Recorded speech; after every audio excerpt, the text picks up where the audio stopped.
Hi అండి. నమస్తే. నేను మీ కిరణ్ చెఫ్‌ని. ఇవాల్టి మన రెసిపీ వచ్చేసి చికెన్ గారెలండి. ఈ గారెల స్పెషాలిటీ ఏంటంటే నోట్లో వేసుకుంటే కరిగిపోయేలా ఉంటాయి. అంత బావుంటాయి. మీరు ఎవరైనా కొత్తగా ఏదైనా చికెన్‌లో రెసిపీ చేయాలంటే ఈ రెసిపీ ట్రై చేయండి. టేస్ట్ అయితే వేరే లెవెల్ అండి. అంత బావుంటాయి. మామూలు గారెల కంటే కూడా ఈ చికెన్ గారెలు వేరే లెవెల్‌లో ఉంటాయి.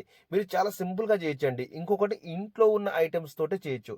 పెద్దగా కష్టపడాల్సిన అవసరం లేదు. ఇంకొకటి వంట రాని వాళ్ళు కూడా మీరు సింపుల్‌గా నేర్చుకోవచ్చండి. ఏదైనా కొత్త రెసిపీ ట్రై చేయాలంటే ఈ చికెన్ గారెలు ట్రై చేయండి. చాలా అంటే చాలా టేస్ట్‌గా ఉంటాయి. మీరు చాలా సింపుల్ అండి. దీంట్లో చాట్ మసాలా చల్లుకొని లైట్‌గా అలా చల్లుకొని నోట్లో పెట్టుకుంటే కరిగిపోతాయండి. చాలా సింపుల్. దీనికోసం నేను పావు కేజీ బోన్‌లెస్ చికెన్ తీసుకున్నాను. ఇకపోతే మీకు కటింగ్ కూడా మీకు క్లియర్‌గా పిన్ టు పిన్ చెప్తానండి. తర్వాత దీనికోసం 2 పచ్చిమిర్చి తీసుకున్నాను. అంటే ఒక పావు కేజీ చికెన్ అండి. పచ్చిమిర్చి కటింగ్ చూడండి. ఇలా కట్ చేసుకోవాలి.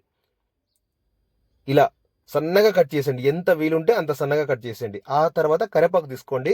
కరివేపాకు కూడా ఖచ్చితంగా కట్ చేయాలండి. డైరెక్ట్‌గా వేయడు. తర్వాత వచ్చేసి పుదీనా. పుదీనా మాత్రం కొంచెమే తీసుకోండి. కొంచెం తీసుకొని ఇలా కట్ చేసేయండి. పుదీనా కూడా కట్ చేయాలి. ఆకులు వేయద్దు. తర్వాత వచ్చేసి ఒక్కటే ఉల్లిపాయ. ఉల్లిపాయ తీసుకొని ఇలా లావుగా కట్ చేసేయండి. ఇలా కొంచెం లావు ఉండాలండి. ఉల్లిపాయ అనేది కొంచెం లావు ఉంటేనే చికెన్ గారెలకు చాలా అంటే చాలా బాగుంటుంది. ఆ తర్వాత వచ్చేసి కాజు అండి. కాజు వచ్చేసి ఒక 50 గ్రాముల వరకు తీసుకోండి. 50 గ్రాముల వరకు తీసుకొని ఇలా కట్ చేయండి. మీకు వీలుంటే దంచినా పర్వాలేదు. ఇలా ఉండాలండి కాజు మొత్తం. ఇవేనండి మొత్తం కావాల్సిన ఐటమ్స్. ఆ తర్వాత పావు కేజీ చెస్ట్ పీసు బోన్లెస్ భాగం అండి. బోన్లెస్ భాగం మీరు ఫస్టే చెప్పండి. కీమా చేసి ఇవ్వండి అని చెప్పండి. ఇలా కీమా చేసుకోవాలి. చూడండి ముక్క ఎంత చిన్నగా ఉందో అంత చిన్నగా ఉండాలి. చికెన్ కీమా అది కూడా చెస్ట్ పీసు బోన్లెస్ తీసుకోవాలి.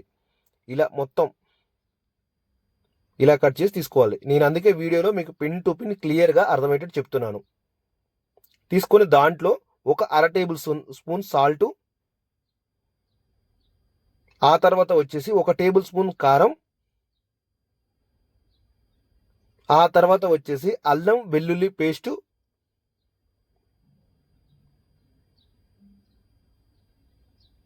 ఆ తర్వాత వచ్చేసి ఒక పావు టేబుల్ స్పూన్ వరకు పసుపు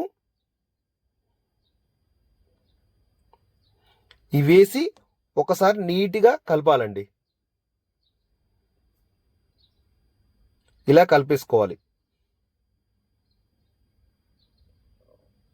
ఇలా కలిపిన తర్వాత మీరు పక్కకు పెట్టాల్సిన అవసరం ఏం లేదండి. మనం వెంటనే చేసుకోవచ్చు. ఆ తర్వాత మనం కట్ చేసిన పచ్చిమిర్చి,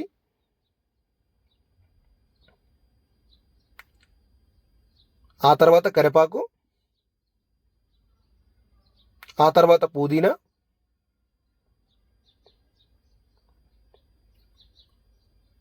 ఆ తర్వాత మన కాజు, ఆ తర్వాత ఉల్లిగడ్డ అండి. మనం కట్ చేసినవి మొత్తం ఇప్పుడు ఒక్కొక్కటి పైనుంచి వేసుకున్నాం. వేసుకొని ఇప్పుడు మళ్ళీ ఒకసారి మొత్తం కలిపేసేయాలి. ఖచ్చితంగా నేను ఎలా చెప్తున్నానో అలాగే ఫాలో కండి మీరు. రెసిపీ మాత్రం చాలా అంటే చాలా బాగా వస్తుందండి. మీరు ఏదైనా చికెన్‌లో డిఫరెంట్‌గా ట్రై చేయాలంటే ఇదే విధంగా ట్రై చేయండి. ఒక స్పూను కార్న్ పౌడరు, లేదంటే 2 టేబుల్ స్పూన్ కార్న్ పౌడర్ తీసుకున్నాను పావు కేజీకి. తర్వాత వచ్చేసి మైదా అండి.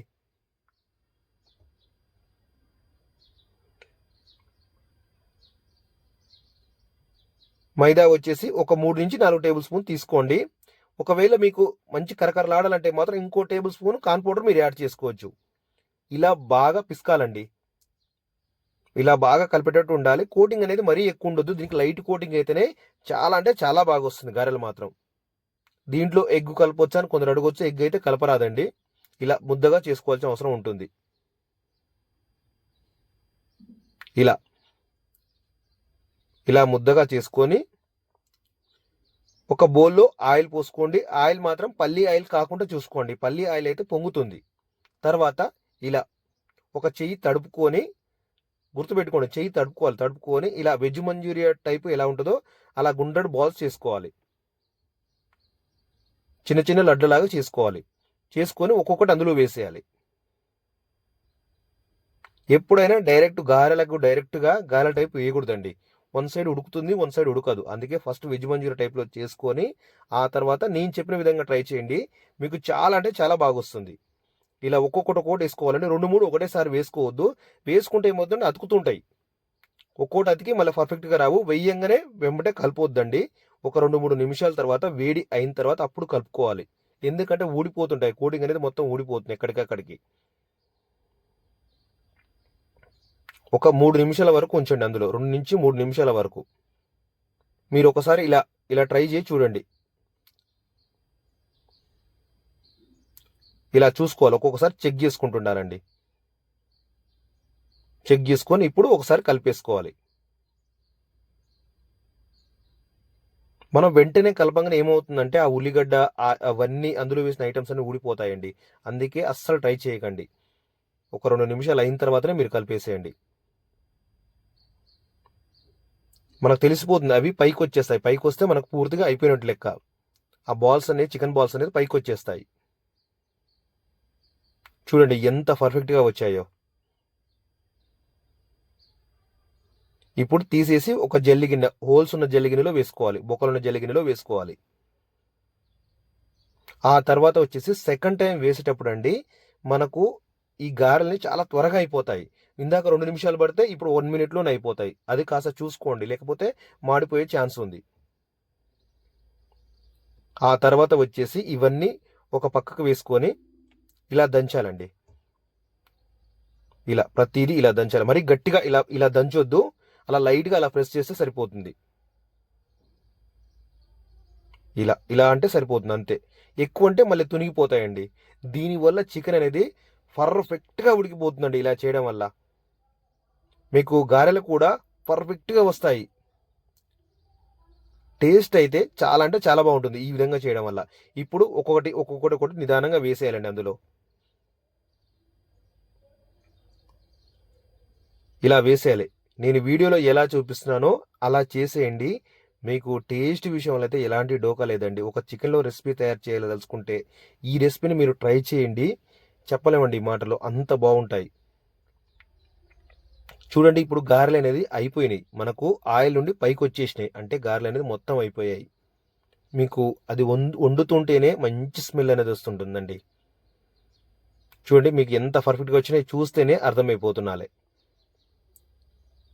ఇప్పుడు మొత్తం తీసుకొని ఒక బొక్కల జల్లిగిన్నెలు తీసుకొని అందులో కొంచెం పచ్చిమిర్చి, కరివేపాకు వేసుకొని చాట్ మసాలా అనేది చల్లుకుంటే చాలండి. చాట్ మసాలా కూడా నేను చెప్తానండి. బాదుషా చాట్ మసాలా తీసుకోండి. బాదుషా అయితే చాలా అంటే చాలా బాగుంటుందండి. పచ్చిమిర్చి కూడా తీసుకొని మనం ఆయిల్లో వేయించుకోవాలి. వేయించుకున్న తర్వాత మీకు పర్ఫెక్ట్గా వస్తుందండి రెసిపీ అయితే. ఓకేనండి, ఈ వీడియో ఇంతసేపు చూసినందుకు థ్యాంక్ యూ అండి. కొత్తగా ఛానల్ చూస్తున్న వారైతే సబ్స్క్రైబ్ చేసుకోండి. మీకు అన్ని విధాలుగా యూజ్ ఉంటుంది. అలాగే వీడియో కండి ఒక్క లైక్ అయితే మర్చిపోవద్దు. ఎందుకంటే ఇలాంటి ఐటమ్స్ మీకు ఎన్నో చెప్తాను. మీరు ఛానల్ అయితే సబ్స్క్రైబ్ చేసుకోండి. వీడియో అయితే లైక్ చేయడం మర్చిపోవద్దండి. థ్యాంక్ యూ, చాలా చాలా థ్యాంక్ యూ.